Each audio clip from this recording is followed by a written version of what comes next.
and welcome to Alfons Zeileis. My name is Johanna Nagelsbach. I'm the grandniece of the painter Alfons Zeileis. In 1906, after 2 years at the School of Arts and Crafts in Nuremberg, Alfons Zeileis will go to the Academy of Fine Arts in Munich. How this came about and how Munich was at this time, you will hear in this video. In 1906, Alfons Zeileis had spent 2 years at the Nuremberg School of Arts and Crafts.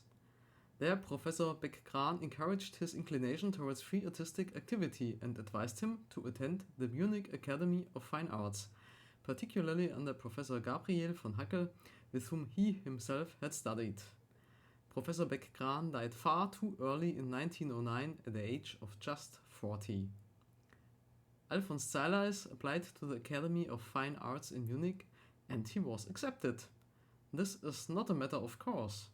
Emil Nolde was not accepted and Paul Klee only in the second attempt. In 1906, Munich was a booming city with a population of 538,983 inhabitants as of 1st of December 1905.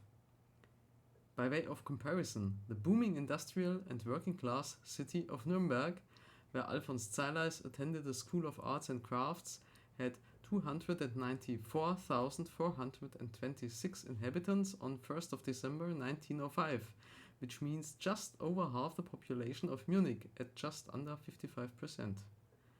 Würzburg, the city in which Alfons Zeileis grew up, had 80,220 inhabitants on 1st of December 1905, while Munich was almost 7 times as big. The idyllic Hafenlohr, where Alfons Zeileis lived until he was 5 years old, with less than 1,000 inhabitants at that time, is in a different world in comparison. At the time, Munich was the seat of government of the Kingdom of Bavaria.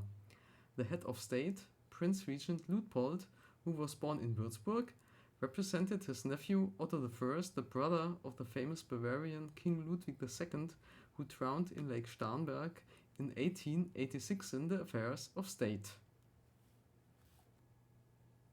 Alfons Zeileis arrived in Munich that was experiencing a huge economic and cultural boom. Munich was the third largest city in the German Empire after Berlin and Hamburg. Incidentally, this order still applies in today's Germany. The Prinzregentenstraße, a boulevard from the Prinz-Karl-Palais to the Friedensengel, where the National Museum and the Prinzregenten Theater are located, had just been completed. Today, the Eisbach Way for servers would also be considered worth mentioning. The Palace of Justice on Stachus, only 15 years old, had just been extended by the new Justice Building. Schwabing developed into a popular artists' neighborhood. The Volksgarten Nymphenburg was the largest leisure park in Germany at the time. The new town hall had just been completed in 1906 and the Münchner Kindl was mounted on the spire. In November 1906, Emperor William II laid the foundation stone for the German Museum on Museum Island. In June 1906, the German Shooting Festival took place to great public attention and coverage. Shooting in Munich is still very important today, largely unnoticed by the general public.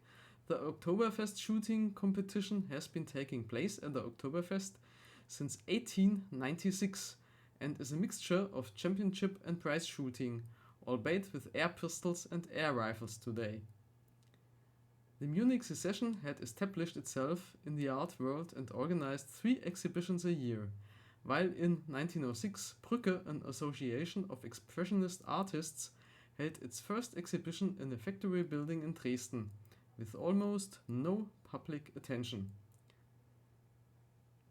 A booming city like Munich at the time naturally also had its problems.